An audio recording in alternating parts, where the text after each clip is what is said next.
কেন আমা খেলিও অনেক কিছু চলছে। আমার ওয়াজকে কাটিং করা হচ্ছে, আমার ফটোকে এডিট করা হচ্ছে। তোমার এই বাঁকুড়া জেলাতেই কোনো এক জায়গার ছেলে আমার ফটোকে এআই করেছে, করে কেটে এর তার মুখে লাগাচ্ছে। উদ্দেশ্যটা কি? বড় বড় যখন দুশ্মন ইসলামের আছে, তোদের এলাকায় কেউ যদি আব্বাস সিদ্দিকীকে কিছু বলে, সেটা নিয়ে বেশি ঝগড়া করিসনি বাবা। কথা শুনছেন না শোনেননি? ও যদি ক্ষমা চাই, আমি মাফ করে দিচ্ছি, তোরা মাফ করে দিবি। আমাকে ভালোবাসো তো? আমার কথা শুনবে তো? হাত তুলে বলো, শুনবে তো? শুনবে তো? আমি শুনেছি তোমাদের এলাকায় কেউ একজন আমার বিরুদ্ধে কিছু বলেছে। এ তো এ ছোট ছেলে, হালকা বয়স। কথা শুনছেন না শোনেননি? একে আমি মাফ করে দিই, যদি ও ক্ষমা চাই আমি মাফ করে দিচ্ছি, তোমরা মাফ করে দেবে। শুনছো না? শোনো না, মাফ করা হলো আমার নবীর সুন্নাত, আর কোনো কথা হবে না। মাফ করা কার সুন্নাত? নবীর সুন্নাত। কিন্তু আমি বাপেদেরকে বলবো, যারা বিরোধী করছেন, আপনাদেরও তো হুজুর আছে, আপনাদের হুজুরকে যদি আমাদের দুটো ছেলে বলে পাটির দালাল, আপনাদের ভালো লাগবে? তাহলে কেন আপনারা আমাদের ঢিল ছুটছেন? আপনারা আপনাদের নিয়ে থাকুন না। কই আপনাদের হুজুরের মুখে তো কোনোদিন শুনিনি যে রাজ্য সরকার প্রসাদ খাওয়াচ্ছে, এটা হারাম, চলবে না। কই আপনাদের হুজুরের মুখে কোনোদিন শুনিনি যে কোরআন শেষ হয়ে যাবে বলছে, এর প্রতিবাদ করা দরকার। কই আপনাদের মুখে কোনোদিন শুনিনি যে আইন কি বলে, আমার আল্লাহর বিরুদ্ধে রেপ করা নাকি অন্যায় নয় বলেছে, এর বিরুদ্ধে প্রতিবাদ করা। আপনাদের হুজুরের মুখ থেকে তো কোনোদিন শুনিনি। এখন এই কথাটাকে নিয়ে যে আপনাদের যদি আমাদের কোনো মুরিদ বলে যে তোদের হুজুর মুসলিম সূরাতে মুনাফিক রে, তাহলে আপনাদের ভালো লাগবে কি? যেমন ভালো লাগে না, এরাও আমাদেরকে ভালোবাসে, আমাদের বিষয়ে কিছু বললে এদেরও ভালো লাগে না।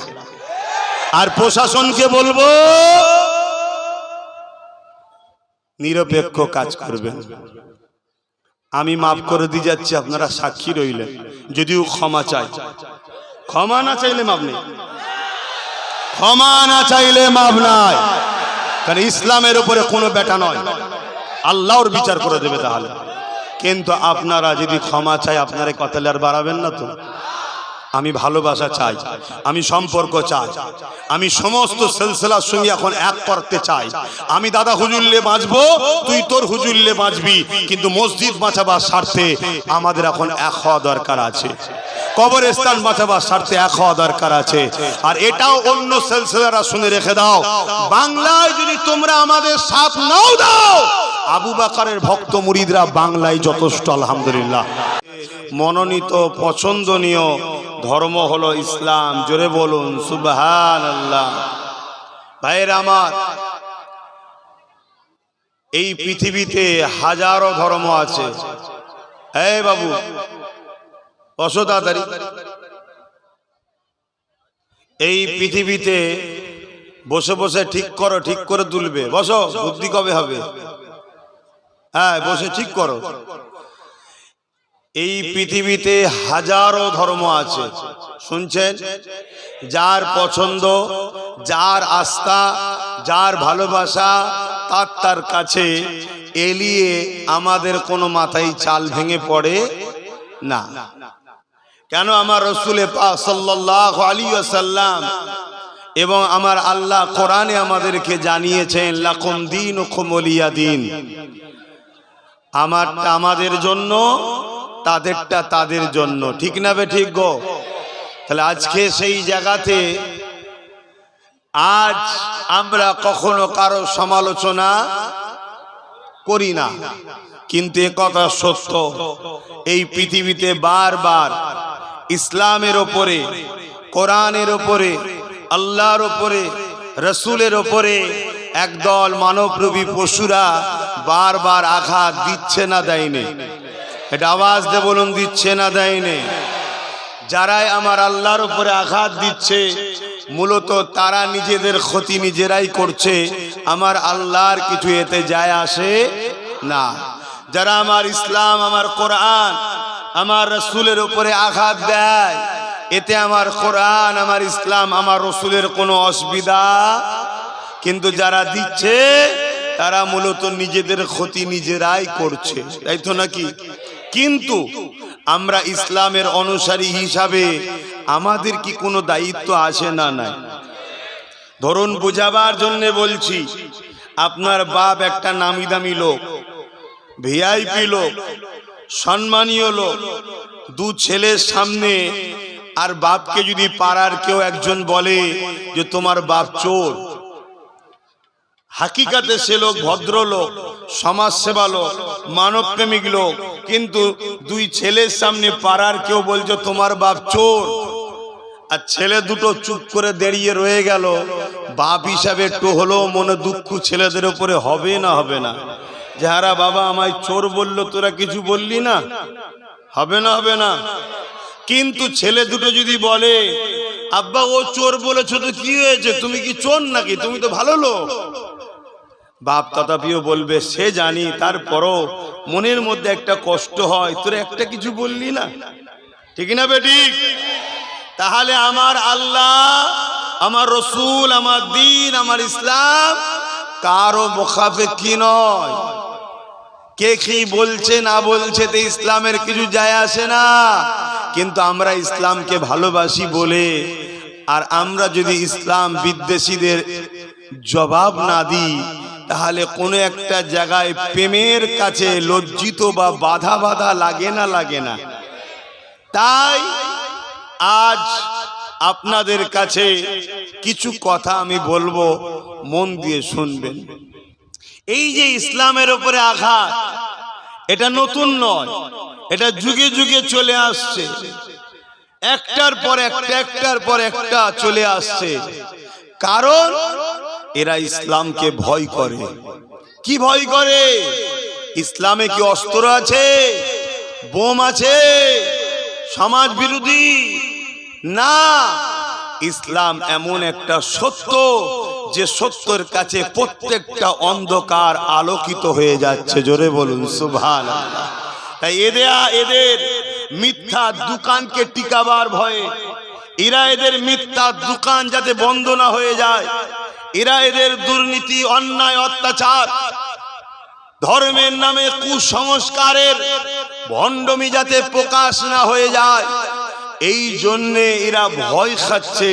তাই বারবার কখনো মিডিয়ার মাধ্যমে, কখনো ফিল্মের মাধ্যমে, কখনো মিথ্যা ভাবে ইসলামকে অপমান, অপদস্থ করার চেষ্টা করছে। নাম্বার ওয়ান, যারা ক্ষমতার জোরে মানুষের প্রভু হতে চায়, তারা ইসলামের ওপরে আঘাত করতে চায়। আমার কথা কোনো মন দিয়ে যুবকরা শুনবে, আজকে ওদের ধারা একটু উল্টো দিকে হবে, ইসলামের মধ্যেই কিন্তু অন্য সাইডে। গতবারও এসেছিলাম, মনে পড়ছে তো নাকি? হ্যাঁ, আবার এই বছরে এসেছি। অসুবিধা হলো নাকি ছেলেদের? ঘন ঘন আসা হয়ে যাচ্ছে নাকি? আমি তো এতটুকু জানি, দিল থেকে মহব্বত ঘন ঘন হলে সেটা কখনো পুরাতন হয় না, আর যেটা স্বার্থের জন্য হয় সেটা বেশি দিন টেকেও না। তা আমাদের মহব্বত, মান আহাব্বা লিল্লাহ ওয়া আবগাদা লিল্লাহ ওয়া আতা লিল্লাহ ওয়া মানআ লিল্লাহ ফাকাদ ইস্তাকমালাল ঈমান। ভালোবাসতে হবে কার জন্যে? জোরে বলুন, কার জন্যে? দুশ্মনী করতে হবে কার জন্যে?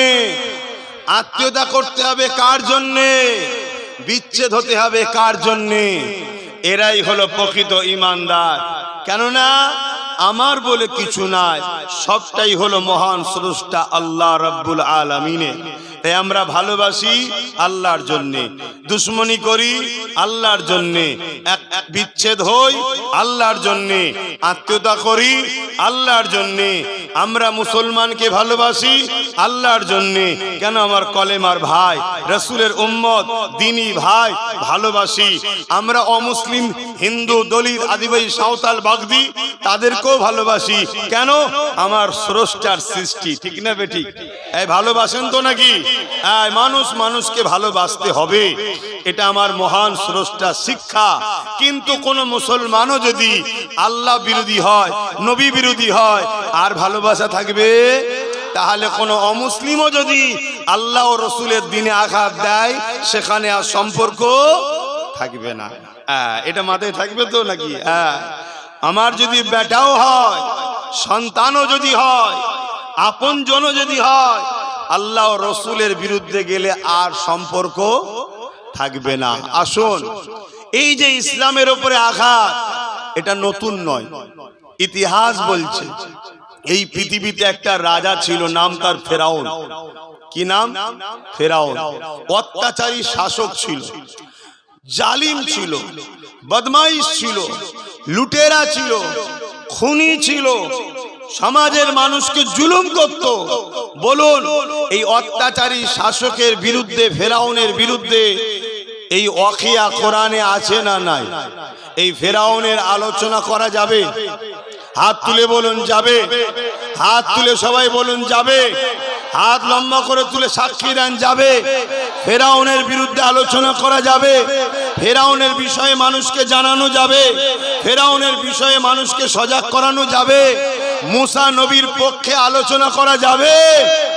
ঠিক বলছেন? তাহলে আজকেও ফেরাউন আছে না নাই? তাহলে আজকের ফেরাউনদের আলোচনা করা যাবে না? কিন্তু আমাদের মৌলী সাহেবরা আজকের ফেরাউনের বিরুদ্ধে বলে না, মরা ফেরাউনের বিরুদ্ধে বলে। কেন? জানে ও শয়তান আসতে পারবে না, অতএব ওর বিষয়ে বল। আর আজকের ফেরাউনের বিরুদ্ধে বলতে আমাদের মৌলী সাহেবরা ভয় খায়। কেন? যদি জেল হয়ে যায়, হ্যাঁ, যদি জেল হয়ে যায়, যদি কেস হয়ে যায়। আরে বোকা, আল্লাহর নবী কি বলছে? আদ-দুনিয়া সিজরুল মুমিনিন, মুমিন মুমিনাদের জন্য দুনিয়া তো জেলখানা, আমরা জেলখানাতেই আছি। বলি আলহামদুলিল্লাহ, বলুন আলহামদুলিল্লাহ। আল্লাহ যে হালে রেখেছে, খুশি না বেজার? তা আমরা তো জেলখানাতে আছি, আবার কোন জেলখানার ভয় দেখাচ্ছিস? একটু খোলা জায়গায় আছি না একটু ছোট জায়গায় ঢুকিয়ে দিবি, এই তো ব্যাপার। কদিনের দুনিয়া। কিন্তু ইসলাম অন্যায়কে মিটিয়ে ন্যায়কে প্রতিষ্ঠিত করার নাম হলো ইসলাম। জোরে বলুন সুবহানাল্লাহ। সেদিনের ফেরাউন নিয়ে আলোচনা হয়, আজকের ফেরাউন নিয়ে আলোচনা হয় না। আমিও সেদিনের ফেরাউনের কথা বলবো, আজকের ফেরাউনদেরও কথা বলবো। কেননা আমি একমাত্র ভয় করি একজনকে, যিনি জমিন আসমানের একমাত্র মালিক। লিল্লাহি মা ফিস সামাওয়াতি ওয়া মা ফিল আরদ, জমিন আসমানের একমাত্র মালিক তিনি কে? চিৎকার দিয়ে বলো, শাহাদত আগুন তুলে সাক্ষী দিয়ে বলো কে? আমার সাথে বলো আল্লাহু আকবার। জমিন আসমানের একমাত্র মালিক, তিনাকে ছাড়া অন্য কাউকে ভয়। এই জোরে বলো ভয়। কেউ যদি তোমাকে তরোয়ালের তলায় শুরিয়ে, বন্দুকের নলের সামনে রেখে তোমাকে যদি বলে তুই আমায় ভয় কর, নাই মেরে দেবো, তুমি কি তাকে ভয় করবে? যদি ভয় করো তুমি তাহলে দুর্বল ইমানের অধিকারী হয়ে যাবে। কেন? ওর বন্দুকের সামনে থাকতে পারো, ওর তরোয়ালের নিচে থাকতে পারো, কিন্তু মরণ দিবার মালিক ও নয়। ওখান থেকেও তোমাকে যিনি বাঁচাতে পারেন তিনি কে? সেই আল্লাহকে ভয় করো। আর পুরো পৃথিবীর প্রশাসন দিয়ে তোমাকে যদি নিরাপত্তায় ঘিরিয়ে রাখা হয়, এরপরও আজরাইল এসে জান কবজ করবে যার হুকুমে তিনি কে? জোরে বললেন না কেন? অতএব সেই আল্লাহকে ভয় করো, মনে থাকবে। আর আল্লাহকে ভয় করলে লাভ না লস? আল্লাহকে ভয় করলে প্রচুর লাভ, যে লাভের বলে আমার জীবন চলে যাবে, শেষ করা যাবে না। আমি শুধু দুটো লাভের কথা বলবো।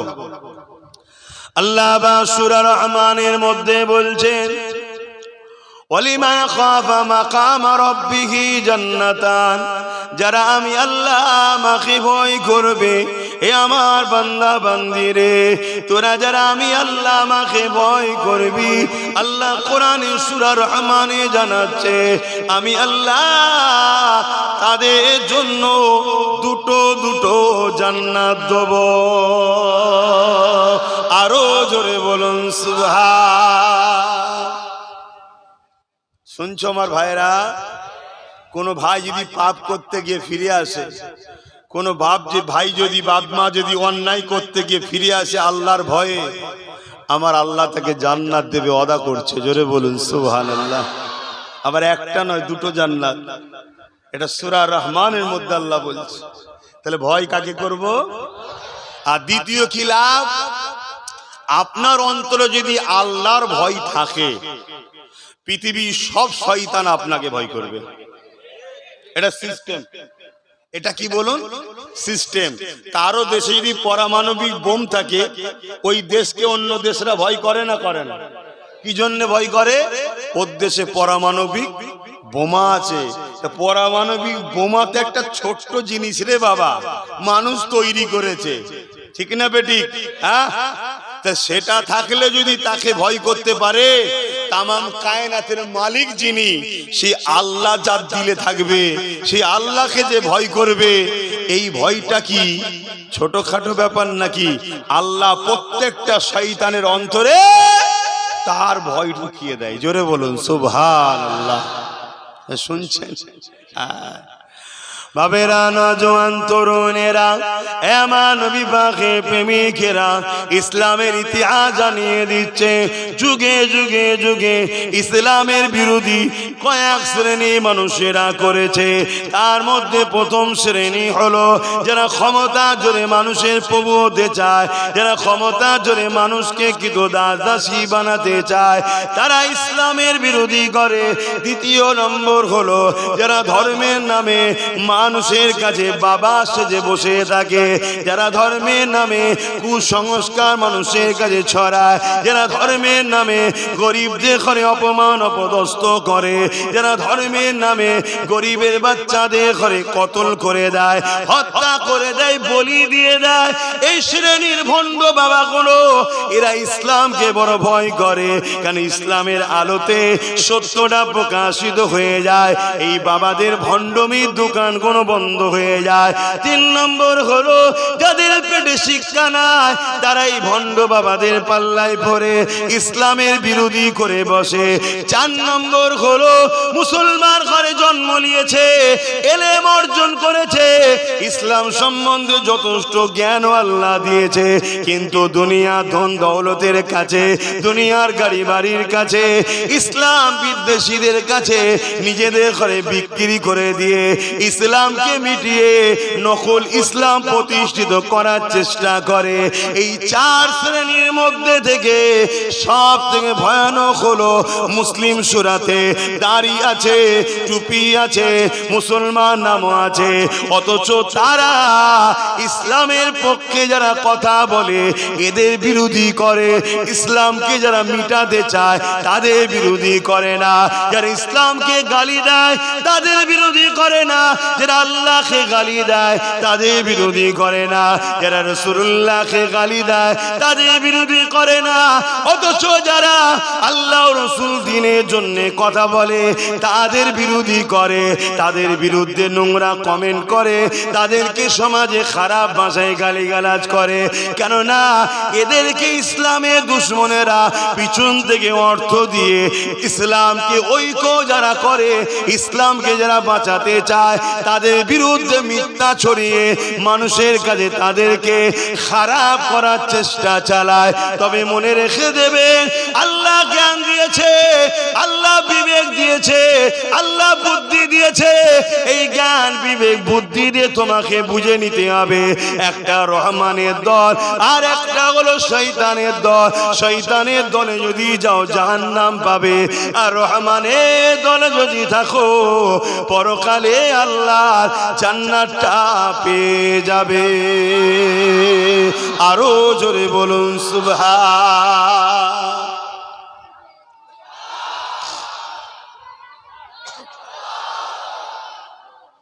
এই মাইকের আওয়াজ বুঝতে পাচ্ছেন তো? আপনারা আমাকে সময় দেবেন তো নাকি? আমার তো 4টে বন্ধ থাকার কথা, এরাই তো আধ ঘন্টা খেয়ে নিল। কথা বুঝছেন? আপনারা যদি সময় দেন আমি কিছু কথা আজ আপনাদের কাছে বলবো, কেন আমার খেলিও অনেক কিছু চলছে। আমার ওয়াজকে কাটিং করা হচ্ছে, আমার ফটোকে এডিট করা হচ্ছে। তোমার এই বাঁকুড়া জেলাতেই কোনো এক জায়গার ছেলে আমার ফটোকে এআই করেছে, করে কেটে এর তার মুখে লাগাচ্ছে। উদ্দেশ্যটা কি? একটাই, মুসলিম উম্মাকে যারা গানে নিয়ে যাচ্ছিল, ফাংশনে নিয়ে যাচ্ছিল, যাত্রায় নিয়ে যাচ্ছিল, সেরেকে নিয়ে যাচ্ছিল, রাজনীতির নামে এদেরকে ইসলাম বিদ্বেষী যারা বানাচ্ছিল, তাদের হাত থেকে এদেরকে টেনে রুখে ধরেছি, এদেরকে ফিরিয়ে আনার চেষ্টা করছি, এদেরকে নাই সত্য ইনসাফের পক্ষে দাওয়াত দিচ্ছি, এদেরকে রাসূলের সঙ্গে জুড়ার চেষ্টা করছি, পাশাপাশি দুনিয়ায় উঁচু করে মাথা তুলে বাঁচার জন্য রাজনীতির প্ল্যাটফর্মে করে দিচ্ছি।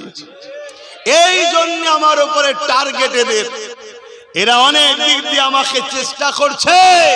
তবে মনে রেখে দিও, দুনিয়া যতই চক্রান্ত করুক না কেন, সব সমস্যার সমাধান করে বিজয় যিনি দেয় তিনি কে? আরো জোরে কে? আল্লাহু আকবার, আল্লাহু আকবার। সেই আল্লাহর উপরে ভরসা রেখে কথা বলছি। আপনারা আগেও আমার শুনেছেন, আজও শুনছেন, মন দিয়ে শুনে দেখবেন। যদি মনে হয় আব্বাস সিদ্দিকী আল্লাহ বিদ্বেষী, ইসলাম বিদ্বেষী, নবী বিদ্বেষী, রাসূল বিদ্বেষী, তাহলে আব্বাস সিদ্দিকীকে মানা যাবে না। আর যদি মনে হয় আব্বাস সিদ্দিকী নবীর পক্ষে, আল্লাহর পক্ষে, ইসলামের পক্ষে, কোরআনের পক্ষে, তাহলে বাকি তোমার কোন বেঈমান, চোর, বাটপার, চরিত্রহীন নেতাদের বিরুদ্ধে আব্বাস হচ্ছে, ওটা দেখার বিষয় ইমানদারদের নয়। ইমানদারদের ঘরে দেখতে হবে আমার আল্লাহর পক্ষে যদি হয় তার সাথে থাকবো, রাসূলের পক্ষে যদি হয় তার সাথে থাকবো, কোরআনের পক্ষে যদি হয় তার সাথে থাকবো, ইসলামের পক্ষে যদি হয় তার সাথে থাকবো। বাকি কোন বিষয় দেখাটা আমাদের কাজ নয়, ঠিক না বেঠি? তাই আব্বাসের কথা শোনো, শুনে দেখো, ভাবো। যদি মনে হয় যে আব্বাস ভুল রাস্তায় সরে যাও, আর যদি মনে হয় আল্লাহ রাসূল দ্বীনের পক্ষে, কোরআনের পক্ষে, তাহলে আরো শক্তিশালী হতে হবে, আরো মজবুত হতে হবে। কেন আগামী দিন বিরাট বড় যুদ্ধ হবে, বিরাট বড় লড়াই হবে, বিরাট বড় সংগ্রাম হবে। যে লড়াই একদিকে থাকবে ইনসাফ পরায়ণ ওলারা, আর একদিকে থাকবে চরিত্রহীনেরা, একদিকে থাকবে ন্যায়বাদীরা, আর একদিকে থাকবে মিথ্যাবাদীরা, একদিকে থাকবে ইনসাফওয়ালারা, আর একদিকে থাকবে বেইনসাফওয়ালারা, একদিকে থাকবে সত্যবাদীরা, আর একদিকে থাকবে মিথ্যাবাদীরা, একদিকে থাকবে চরিত্রওয়ালারা, আর একদিকে থাকবে চরিত্রহীনেরা, একদিকে থাকবে মানবতা প্রেমিকরা, আর একদিকে থাকবে মানবতা দুশমনেরা।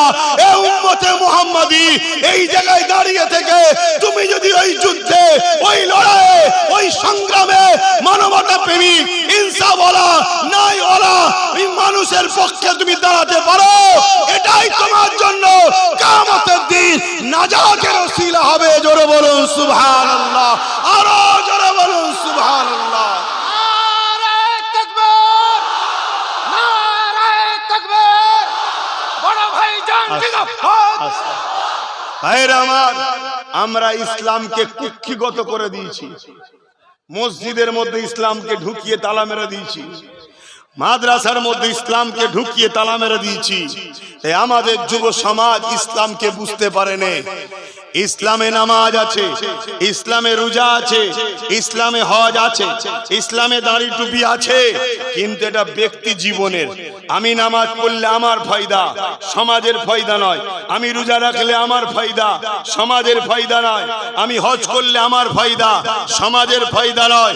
কিন্তু এই সমাজকে দুর্নীতি মুক্ত করলে সমাজের ফায়দা, এই সমাজকে রেপ মুক্ত করলে সমাজের ফায়দা, এই সমাজকে চোর মুক্ত করলে সমাজের ফায়দা, এই সমাজকে অত্যাচার মুক্ত করলে সমাজের ফায়দা। আরে ইসলাম এত বড় ব্যাপার, আমার নবী পাক সাল্লাল্লাহু আলাইহি ওয়াসাল্লাম তিনি এই সমাজের বুকে অন্যায়, অত্যাচার, জুলুম, খুন, দাঙ্গা, ফাসাদ, রাজনী সবকিছু মিটিয়ে নাই শান্তি সাম্য প্রতিষ্ঠিত করেছিলেন। জোরে বলুন সুবহানাল্লাহ। তাই উম্মতে মুহাম্মাদি হিসাবে নামাজ যেমন পড়তে হবে ব্যক্তিগত জীবনের জন্য, রোজা যেমন রাখতে হবে ব্যক্তিগত কামিয়াবির জন্য, হজ করতে হবে মালদারকে, যাকাত দিতে হবে মালদারকে ব্যক্তিগত ফায়দার জন্য। এ উম্মতে মুহাম্মাদি আমার নবীর যে মিশন ছিল নারীদেরকে জুলুমের হাত থেকে বাঁচানো, নারীদের ইজ্জত যারা লোটে তাদের হাত থেকে নারীদেরকে বাঁচানো, নারীদেরকে ইজ্জত দেয়া, নারীদেরকে অধিকার দেয়া, মানবতা প্রতিষ্ঠিত করা, খুন বন্ধ করা, রেপ বন্ধ করা, দুর্নীতি বন্ধ করা, অত্যাচার বন্ধ করা, জুলুম বন্ধ করা, মানুষকে আজাদ করা। মানুষ কারো দাস দাসী হবে না। গরিবের ঘরে জন্ম নিয়েছে বলে মানুষ তাকে মারতে দেবে না। এই অত্যাচারের বিরুদ্ধে আল্লাহ নবী যে লড়াই করেছে, এই উম্মতে মুহাম্মাদি নামাজ পড়তে যেমন এই লড়াই করে আল্লাহর সৃষ্টিকে বাঁচাবার জন্য নবীর সুন্নাত পালনের দরকার আছে না নাই? হাত তুলে সাক্ষী দাও আছে না নাই? লব্বাইক লব্বাইক লব্বাইক লব্বাইক লব্বাইক লব্বাইক নারে তাকবীর। লব্বাইক ইয়া রাসূলুল্লাহ। হুজুর আমরা আপনার দিনের জন্য হাজির আছি, ঠিক তো নাকি? তাহলে জুলুম দেখলে মিটাবার নাম কি? বলুন বলুন বলুন। অন্যায় দেখলে মিটাবার নাম কি? খুন বন্ধ করার নাম কি? দুর্নীতি বন্ধ করার নাম কি? রেপ বন্ধ করার নাম কি? অত্যাচার বন্ধ করার নাম কি? সন্ত্রাস মুক্ত সমাজ গড়ার নাম কি? এত কিছুর পরেও আজকে স্বাধীনতার ৭৯ বছর পর ভারতবর্ষে শুনতে হচ্ছে পশ্চিম বাংলার ভাটপাড়ায় এক মাতাল রূপী দুপায়ে পশু সে বলছে ইসলামে নাকি রেপ করাটা কোনো পাপ নয়। শুনেছেন আপনারা? জোরে বলুন শুনেছেন? শুনেছেন? তাহলে বলুন এই রেপিস্ট, এই মাতাল, এই মানবরূপী পশু, এই দুপায়ে জানোয়ার গুলোর বিরুদ্ধে এরা কি আজকের ফেরাউন নয়? এই জোরে বলুন। এদের বিরুদ্ধে কথা বলা দরকার আছে না নাই? এদের বিরুদ্ধে বললেই তো আপনারা বলবেন রাজনীতি করছেন। বলুন, যারা আমার সমালোচনা করে অবশ্যই তারা মুনাফিক ছাড়া অন্য কিচ্ছু নয়। আমার সাথে বসুন, আমি আপনাকে মুনাফিক প্রমাণ করে দেব। আমি যখন ইসলামের পক্ষে কথা বলি, কোরআনের পক্ষে কথা বলি, রাসূলের দ্বীনের পক্ষে কথা বলি, আপনি আমার বিরোধী করছেন কেন? কি স্বার্থ আছে আপনার? কি স্বার্থ আছে আপনার? একটাই স্বার্থ, আপনার জালিম নেতা নেত্রীকে খুশি করতে চান, তাই তো নাকি? তো ইসলাম বিদ্বেষীকে যারা খুশি করে তারা মুনাফিক বেঈমান ছাড়া আর কি হতে পারে? বলো আজকে বলুন, ইসলামে কি রেপ করা পুণ্যের কাজ? এবারে চলে আসেন ইসলামে নারীদেরকে আল্লাহ কত সম্মান দিয়েছে, নারীদেরকে ইসলাম কত মর্যাদা দিয়েছে। এ যুবকেরা, আজ থেকে ১৫০০ বছর আগে এই পৃথিবীতে নারী সন্তান জন্ম হলে নারীর বাবারাই জেন্ত পুঁতে দিত। তারা ১৬০-৩৬০টা নকল খোদার উপাসনা করত। তারা কেউ এক আল্লাহকে মানত না। তাদের কাছে নারী কত অবজ্ঞা ছিল, তাদের কাছে নারী কত অবহেলা ছিল। তারা নারীদেরকে কিভাবে হত্যা করেছে, নারীদেরকে জেন্ত পুঁতে দিয়েছে। এই পৃথিবীর জমিনে আমেন আল্লাহ আব্দুল্লাহ দুলাল হযরত নবী মুহাম্মদ রাসূলুল্লাহ সাল্লাল্লাহু আলাইহি ওয়াসাল্লাম দুনিয়ার বুকে আগমন করে নবী আমারই অন্যায় অত্যাচার দেখে বড় ব্যথিত হতে লাগলে আল্লাহ নবী তাদেরকে বলতে লাগলো, এ নারীর বাবারা, তোমরা কন্যা গণকে কেন জেন্ত পুঁতে দাও? তারা বলতে লাগলো, নারী অশুভ, নারীর বাঁচার অধিকার নেই, নারী কল্যাণ আনে না, নারী সমাজের জন্য ধ্বংসের কারণ। আল্লাহ নবী তাদেরকে জানিয়ে দিল, এ দুনিয়ার মানুষেরা, এই কুসংস্কার তোমাদেরকে কে শিখালো? তারা তখন বলতে লেগেছে, লা তুসাহুবুল, নারীগণকে তৈরি করেছে শুধুমাত্র পুরুষের ভোগের জন্য। পুরুষ তাদেরকে হত্যা করতে পারে, ভোগ করতে পারে, কোনো অন্যায় অত্যাচার পাপ হবে না। আরে জাহান্নাম গ্রামের কুকুরেরা, এটা তো তোদের কালচার ছিল। আমার আমিন আল্লাহ মুহাম্মদ রাসূলুল্লাহ মায়ের জাত নারীদের ঘরে কিভাবে বাঁচিয়েছে দেখো। আল্লাহ নবী বলতে লেগেছে না না না, মহান স্রষ্টা এমন করে মায়ের পেট গর্ভেতে পুত্র সন্তান দেয়, ওই মহান স্রষ্টা আবার মায়ের গর্ভেতে কন্যা সন্তান দেয়। এতে নারীর কি দোষ রয়েছে? আমাকে মহান স্রষ্টা পাঠিয়েছে, আমি জানিয়ে দিলাম কারো ঘরে যদি প্রথম নারী সন্তান হয়, এর মানে ওই বাবাকে মহান স্রষ্টা শান্তি জান্নাতের পয়গম দেয়। আরো জোরে বলুন সুবহান। আপনাদের কি গরমে কষ্ট হচ্ছে? মাইকের আওয়াজ সব জায়গায় যাচ্ছে তো নাকি? পিছনের ভাইয়েরা শুনতে পাচ্ছেন মাইকের আওয়াজে? যে শুনতে পান একটু হাত তুলে সাক্ষী দেন যে হ্যাঁ শুনতে পাচ্ছি। বাহ মাশাআল্লাহ, আলহামদুলিল্লাহ। তাহলে বলুন, নারীদেরকে সম্মান কে দিয়েছে? ইসলাম দিয়েছে। কে দিয়েছে? ইসলাম। আজকে সেই ইসলামের গায়ে যারা দাগ লাগাচ্ছে, ওদের দলে অনেক নেতা আছে যারা রেপের কেসে জড়িয়ে আছে। ওদের দলের লোকেরা রেপিসরা বেরোলে গলায় মালা দিয়ে, ফুলের মালা দিয়ে নিয়ে আসে। অতএব এরা কত বড় চরিত্রহীন, এরা কত বড় জালিম, এরা কত বড় ফেরাউন, এরা কত বড় মানবরূপী পশু। এদের কোনো মানুষের কাছে বলার কিছু নেই, এদের রাজনীতি করার কোনো ইস্যু নাই। এরা কি করছে? ইসলামকে আঘাত দিচ্ছে। যখন রাজনীতির নেতা রাজনীতি ছেড়ে দিয়ে ধর্মে আঘাত দেওয়া শুরু করবে, তখন ধর্মের নেতারা রাজনীতি নিয়ে মাথা দেওয়া দরকার আছে না না? একটু জোরে বলুন, আছে না না? না হয় তুই তোর জায়গায় থাকবি, ধর্ম নেতারা ধর্ম নেতার জায়গায় থাকবে, ঠিক তো নাকি?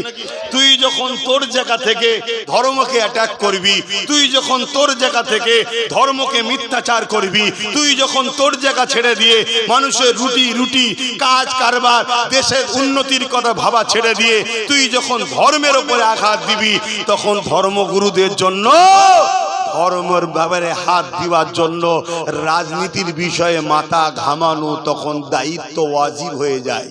কথা বুঝে আসছে না? না, তাই আব্বাস সিদ্দিকী কথা বলছে, আপনাদের অসুবিধা হচ্ছে?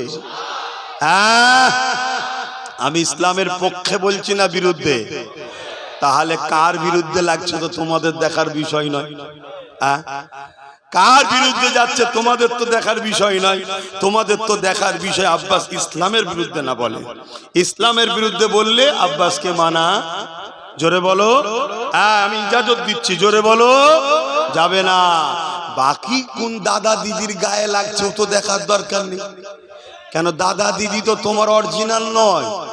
তোমরা সাথ দিয়েছো, সে দাদা হয়েছে, কেউ দিদি হয়েছে। তোমরা সাথ না দিলে দাদাও হতো না, দিদি হতো না, জিরো। বিগত দিন যারা ক্ষমতায় ছিল, যখন মানুষ সরে গেছে সব ফিউজ আউট, অর্থাৎ বেলুন যখন পাম্প আছে তখন খুব ভালো লাগে, একটা সুই মেরে দাও দেখবে ফুস। অতএব তোমরাই মূলত হিরো। মূলত হিরো কারা? তোমরা।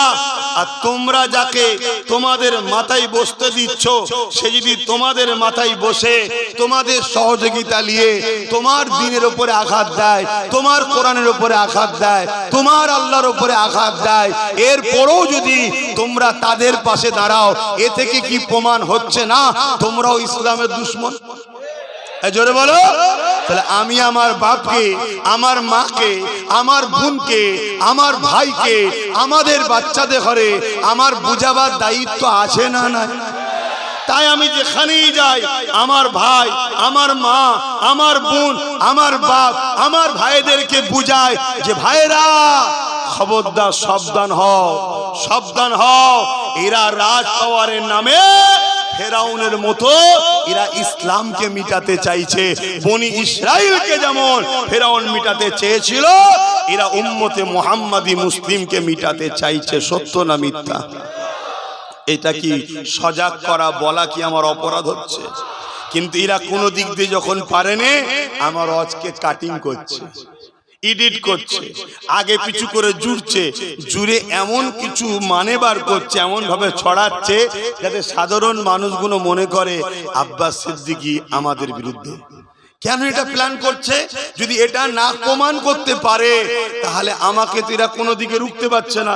মানুষ আমার সঙ্গে মিশে যাচ্ছে, মানুষ আমাকে ভাই বলে ডাকছে, বাপেরা আমাকে বাবাজি বলে ডাকছে, বোনেরা ভাইজান বলে ভাই বলে ডাকছে, মায়েরা আমাকে বাবাজি বলে ডাকছে। এভাবে যদি বিশাল ঐক্য শক্তি আমরা হয়ে যায় তাহলে আমরাও তো ক্ষমতা দখল করে ফেলবো। আর আমরা যদি ক্ষমতা দখল করে ফেলি, ইসলামের বিষয়ে বলবে যে 24 ঘন্টার মধ্যে জেলের মধ্যে থাকবে সে। এই কথা বুঝছেন না, বোঝেন না? যেমন তোমার এলাকার ছোটখাটো পাতি নেতা, পাতি বোঝো তো নাকি, মানে চায়ের দোকান ছিল বা ভ্যান চালাচ্ছিল, হঠাৎ করে দাঁড়িয়ে কোনো কারণে জিতে গেছে। জিততে দেরি, দুতলা বাড়ি হতে দেরি হয়নি। জিততে দেরি, স্করপিও গাড়ি হতে দেরি হয়নি।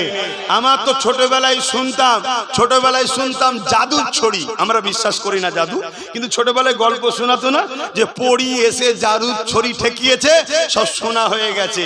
তা আগেকারের যে গল্প শুনেছিলাম সেই জাদুর ছড়ির থেকেও মনে হয় আরো কিছু ভিআইপি ছড়ি এদের কাছে আছে। ভ্যানওয়ালা থেকে BMW ওয়ালা হয়ে যাচ্ছে। হ্যাঁ, তাহলে ভাবা দরকার এরা কত নম্বর হারামখোর। এই ভুল বলছি নাকি? লোক খেটে খেটে 30-40 বছর ধরে মেহনত করে একটা ঘর করতে পারছে না, আর এরা রাতারাতি বাড়ি হয়ে যাচ্ছে, রাতারাতি গাড়ি হয়ে যাচ্ছে, মাঠের জমি অর্ধেক হয়ে যাচ্ছে। এরা পরের মাল ঝাড়ছে না ঝাড়ে না?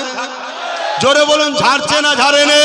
যারা পরের মাল ঝেড়ে খায় এদেরকে ইসলামের ভাষায় বলা হয় হারামখোর। আর হারামখোরের যারা সাথ দেয় তারা হারামখোরদের সঙ্গে জাহান্নামে যাবে। এটা কি আমার জাতিকে জানানো দরকার আছে না? না, এটা জানালে হারামখোর গুলো রেগে যাচ্ছে, রেগে গিয়ে কোনো দিকে পাচ্ছে না, তখন কাটিং করছে। কেন? তোদেরও তো অনেক মৌলী সাহেব কিনা আছে, তোদেরও তো অনেক মুফতি বক্তা সব ভাড়াটিয়া আছে। কলিকাতার ব্রিকেটে একটা জনসভা কর, বাহাসের ডেট দে, আব্বাস সিদ্দিকী যা বলেছে সে কোনো যদি ভুল প্রমাণ করতে পারে আমাকে যা শাস্তি দেবি মেনে নেবো। তোদের মৌলী সাহেব গুলোকে লিয়াই না। শুনছেন না শোনেন না? আসবে না, কারণ মৌলী সাহেবের কাছে যখন যায় মৌলী সাহেব বলছে গোলে মালে যতদিন যায় এভাবেই খা, বেশি পাকামু করতে যাসনি। শুনছেন তো নাকি? হ্যাঁ, কেন জি কটা কথা বলেছি, একটা কথা আমার আব্বার বলিনি আর আমার দাদুর বলিনি, সব কটা কথা ইসলাম শরিয়াতের বলেছি। ইসলাম শরিয়াত কারো বাপের কথাতে চলে না, ইসলাম শরিয়াত চলে আমেনা লালের কথাই। জোরে বলুন সুবহানাল্লাহ, আরো জোরে বলুন সুবহানাল্লাহ। এ যুবকেরা মন দিয়ে শোনো, তোমাদের লাইফে অনেক ভুল আছে। দাড়ি রাখুনি, মাথায় টুপি দিওনি, প্যান্ট শার্ট পরো, অনেক সময় নামাজ কাজা করো, অনেক ভুল তোমাদের মধ্যে আছে। কিন্তু এইগুলোর ভুল আল্লাহর কাছে তওবা করো, নামাজি হয়ে যাও, দাড়িওয়ালা হয়ে যাও, জুব্বাওয়ালা হয়ে যাও, আল্লাহ পাক তোমাদেরকে মাফ করে দেবে। বলো আল্লাহুম্মা আমিন। আমি জানতে চাই, এই জমিনের উপরে অনেক লোক ছিল যারা একটা সময় অন্যায় করেছে, আল্লাহ তাকে পরিবর্তন করে জগৎ বিখ্যাত আল্লাহর ওলি বানিয়ে দিয়েছে। জোরে বলুন সুবহানাল্লাহ। আজকের যে যুবকগণ অন্যায় করছে, ভুল করছে, নিজের ক্ষতি করছে, এ তওবা করবে, আল্লাহকে পরিবর্তন করবে, এ আগামী দিন হাজি হবে, নামাজি হবে, রোজাদার হবে, আল্লাহ আল্লাহ করতে করতে জান্নাতে যাবে। বলো ইনশাআল্লাহ। কিন্তু মনে রাখবে, কেউ যদি শিরক করে, কেউ যদি ইসলাম বিদ্বেষী হয়, তার কি মাপ আছে? আজকে তোমাদের ঘরে সেই লাইনে নিয়ে যাওয়ার পরিকল্পনা হচ্ছে, আর আমি যখন বিছখানে দাঁড়িয়ে গেছি বাধা হয়ে, আমার পিছনে লেগে গেছে। কথা বুঝছো তো নাকি? আমি ঘাবড়াইনি, তোমরা ঘাবড়ে যাচ্ছ। জোরে বলো, ঘাবড়ে যাচ্ছ। আমি টেনশনে নাই, আমি ফুল তৈরি আছি যুদ্ধের জন্য। তোমরা রাজি আছো তো নাকি? হ্যাঁ, কোনো ভাবে পিছনের রাস্তা নাই, হাত নামাও, কোনো ভাবে পিছনের রাস্তা নেই। কেন? এখানে আমার আল্লাহর দ্বীনের ব্যাপার। আরে জান তো আল্লাহ দিয়েছে, নিঃশ্বাস টানছি আল্লাহর দয়ায়, দুটো হাত তো আল্লাহ দিয়েছে, দুটো পা তো আল্লাহ দিয়েছে। মরতে তো একদিন হবে, কুকুরও মরে, গরুও মরে, ছাগলও মরে, ওভাবে মরে লাভ নেই। মরণটা যেন আল্লাহ দিয়া, জান আল্লাহর জন্য বেরোই। জোরে বলুন সুবহানাল্লাহ। বাবেরা চলে আসেন, আলোচনার দিকে যায়। ফেরাউন অত্যাচার কিভাবে করেছিল এই বিষয়ে বলবো। বর্তমান সময়ে আপনি একটু মিলিয়ে দেখে নেবেন, এ যুবকেরা, তরুণেরা, ফেরাউন এমন করে মিশরের জমিনে মানুষের উপরে লুট শুরু করলো, মানুষ আতঙ্কবাদী শুরু করলো, মানুষের উপরে আতঙ্ক ছড়িয়ে দিল। মানুষ ফেরাউনের অত্যাচারে, ফেরাউনের জুলুমেতে মানুষ অতিষ্ঠ হতে লাগলো। এইভাবে ফেরাউন আস্তে আস্তে বড় হতে হতে ফেরাউন মিশরের রাজা হয়ে গেল। রাজা হয়ে যাবার পর ফেরাউন মানুষকে শাসন করতে লেগেছে, মানুষকে শোষণ করতে লেগেছে। একদিন ফেরাউন মিশরের রাজা হয়ে যাবার পর মন্ত্রীদের ঘরে ডেকে বলতে লাগলো, এ আমার মন্ত্রীরা, এখন তো আমি মিশরের রাজা হয়ে গেছি, মানুষ আমার ভয়ে কম্পিত, মানুষ আমার বিরুদ্ধে কেউ কথা বলতে চায় না। এই মিশরের সেনাবাহিনীরা, এই মিশরের মন্ত্রীরা, আজ আমি একটা বড় পরিকল্পনা করেছি। কি পরিকল্পনা করেছো? ওই ফেরাউন বলতে লেগেছে, আমি মানুষের প্রভু খোদা হতে চাই। বলুন নাউজুবিল্লাহ। শয়তান আস্তে আস্তে বড় হচ্ছে তো। পিঁপড়ের যখন পালক গজায়, পিঁপড়ে খুব খুশি হয়, ভাবছে উড়বো এবারে। পিঁপড়ে কিভাবে উড়বো, কিন্তু পালকটা গজায় উড়ার জন্যে। কি জন্যে? ও বোঝে না, ও ভাবছে পালক হচ্ছে আমি উড়বো। তো ফেরাউন রাজা হওয়ার পর ওর পালক গজিয়ে গেছে। এবারে কি বলছে? আমি হলাম তোমাদের প্রভু। এই খবর মানুষের বাড়ি বাড়ি বাড়ি বাড়ি প্রচার করো। ছোট ছোট ফেরাউনের মূর্তি তৈরি করেছে, পাথরের কেটে কেটে সব নকশা করছে। তখনকার শিল্পী যারা ছিল তৈরি করে লোকের বাড়ি বাড়ি বাড়ি বাড়ি বাড়ি বাড়ি দিচ্ছে, যাও ফেরাউনের উপাসনা করো। যে মানে নেই তাকে হত্যা করছে। শুনছেন? মানুষ ভয়েতে অনেকে ফেরাউনকে মেনে নিচ্ছে, কিন্তু বনি ইসরাইল কম, মুসা আলাইহিস সালামের পাশে যারা দাঁড়িয়ে আছে তাদেরকে হত্যা করুক আর জুলুম করুক, তারা ফেরাউনকে খোদা বলে মানছে না। জোরে বলুন সুবহানাল্লাহ। ফেরাউন প্রশাসন দিয়ে, ফোর্স দিয়ে তার ক্ষমতা সর্বোচ্চ চেষ্টা করছে, আমাকে খোদা মানতেই হবে। শুনছেন? আজও আমাদের জুলুম যারা করছে, এরা জুলুমের প্রথম স্টপিসে আছে, এরা প্রথম স্টেজে আছে। এই জুলুমকে যদি এক্ষুনি কণ্ঠরোধ করা না যায়, এই জুলুমকে যদি এক্ষুনি রুখা না যায়, আগামী দিন এরাও দেখবেন আমাদের ঘরে ধর্মান্তরিত করে, আমাদের আল্লাহ ও রসুল থেকে সরিয়ে এরা নিজেদের প্রভুত্ব আমাদের উপরে চাপাবে। কারণ এরাও ক্ষমতা জোরে মানুষের প্রভু হওয়ার স্বপ্ন দেখছে না, দেখেনি। অলরেডি অনেকে বলে আমাদের খাবি, অন্যদের গুণ গাইবি, আমাদের রাস্তায় চলবি, অন্যদের গুণ গাইবি। এটা হলো ফেরাউনের প্রথম স্টেজ। তোর বাবা কালী নাকি আমাদের বলছিস? আমরা ট্যাক্স দিই, সেই ট্যাক্সের বিনিময়ে দেশ চলে। আমরা ট্যাক্স দিই, সেই ট্যাক্সের বিনিময়ে রাস্তাঘাট হয়। আমাদের ট্যাক্সে আমাদের না বলে, এই যে দেশের না বলে ব্যক্তির দিকে টানা, এটা কোনো একটা জায়গায় যেন ফেরাউনের খসলতের সঙ্গে মিলছে। কোরআন তার প্রমাণ দিচ্ছে। তা এটা কি আমার জাতিকে শোনানো দরকার আছে না নাই? এই কথা শুনিয়ে দিলে আমার উপরে ফোঁস তুলছে।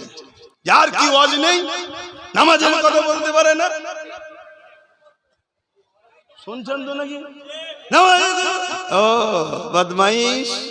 পরিকল্পনা চলছে না চলে নে? আরো কয়েকটা পরিকল্পনার কথা বলবো, ধৈর্য আছে তো? না গরমে কষ্ট হচ্ছে? ফেরাউনের বাড়ি কি বলছে 3-4 দিন ধরে হজ করে। কি বদমাইশ রে, কে এটা? 3-4 দিন ধরে হজ করবে? ঠিক আছে, তোমরা আমার ভাই হও, হাসি খুশিতেই থাকবো, কিন্তু বিয়াদবি নয়। বিয়াদব কপাল ফাটা হয়। হ্যাঁ, মনে রাখবে, ভাই হই কিন্তু তোমার নবীর বংশের আওলাদ, এটা ভুলে গেলে হবে না। ভাই হই তোমার পীরের খুন, এটা মাথায় রাখতে হবে। বাবেরা, না জওয়ানেরা, তরুণেরা, ফেরাউনের ঘরে একজন কাজ করত, জিনার নাম হলো হযরতে মাসাত্তা। একটা মহিলার কথা বলছি শোনেন, কেন আজ আমাদের মা গুলো ভুলে যাচ্ছে, ইসলামের কথা ভুলে যাচ্ছে। আজ দুনিয়ার বুকে আমাদের মা গুলোকে বেশি করে টার্গেট করা হয়েছে, কেননা নারী হলো এমন একটা নিয়ামত জিনিস, ওই নারীর রেহেম যদি অপবিত্র হয়, ওই গর্ভে যে সন্তান হবে, ওই সন্তান কখনো দিনের পক্ষে কাজে লাগবে না। ওই সন্তান ইসলামের ঘরে জন্ম নিবার পরও ইসলাম বিদ্বেষী কাজে লাগবে। যেমন আমাদের সমাজে অনেক মুসলমানের ছেলেরা ইসলামের পক্ষে কথা বলে না, ইসলামের পক্ষে থাকে না, ইসলাম বিদ্বেষীদের সঙ্গে দল করে ইসলামকে মিটাবার চেষ্টা করছে না, করেনি?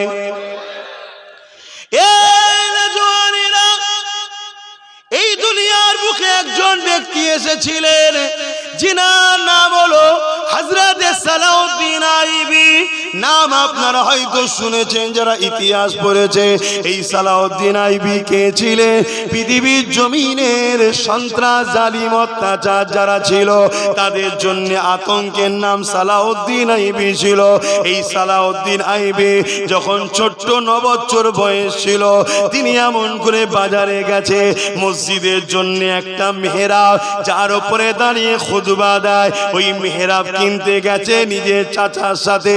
ওই মসজিদের মেহরাব কিনতে গিয়ে এক ফার্নিচারের দোকানে ঢোকার পরে কাঠের মেহরাব পছন্দ করতে করতে এই 9 বছর সালাউদ্দিন হুজুরের একটা সুন্দর মেহরাবের দিকে নজর পড়েছে, যেটা বড় কারিকার্য করে তৈরি করা রয়েছে।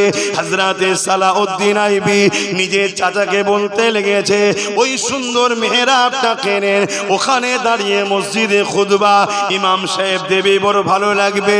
ওই দোকানদার বলতে লেগেছে, এই মেহরাবটা বিক্রি করার জন্য নয়, এটা হলো একটা গিফটের জন্য তৈরি করা হয়েছে। এটা দোকানদার বলছে আমি গিফট করব। ওই সময় 9 বছরের বালক সালাউদ্দিন আইবি বলতে লেগেছে, তাহলে গিফটটা আমাকে করেন, এটাকে নিয়ে গিয়ে আমরা আমাদের মসজিদে লাগাবো।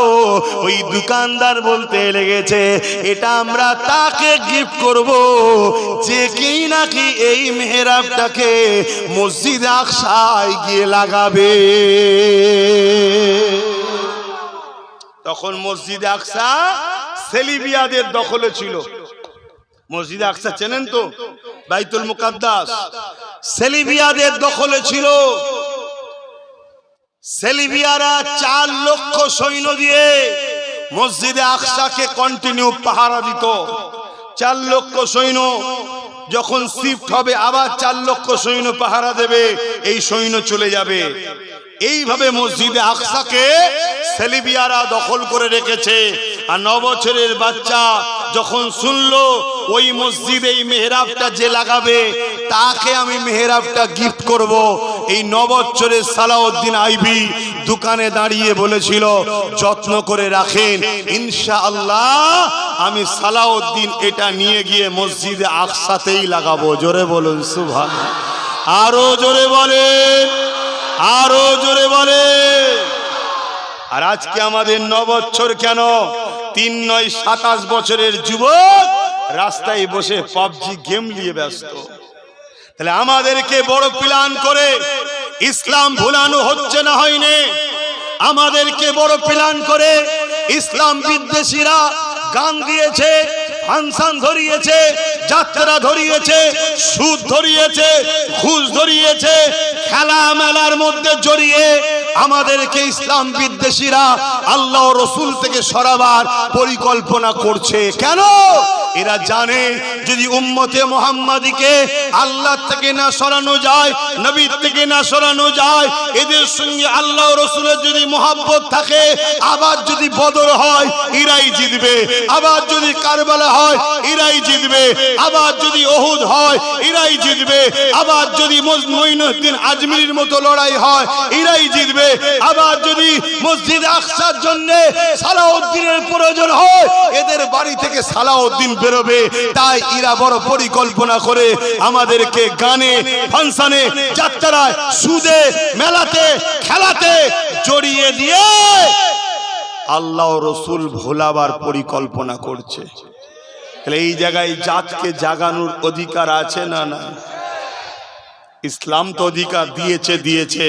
আমার দেশের সংবিধানের 25 নম্বর ধারাতেও আমার জন্য অধিকার আছে। শুনছেন? বাবেরা, নওজওয়ানেরা, হযরত সালাউদ্দিন আইবি বড় হয়ে গেলেন। একটু ঘটনাটা পুরো বলে দিই। সালাউদ্দিন আইবি বড় হয়ে গেলেন। হুজুর আমার বড় হয়ে যাওয়ার পরে এমন করে 12,000 সৈন্য নিয়ে ওই মিশর থেকে রওনা দিয়ে দিলেন মসজিদ আকসাকে এমন করে বিজয় করা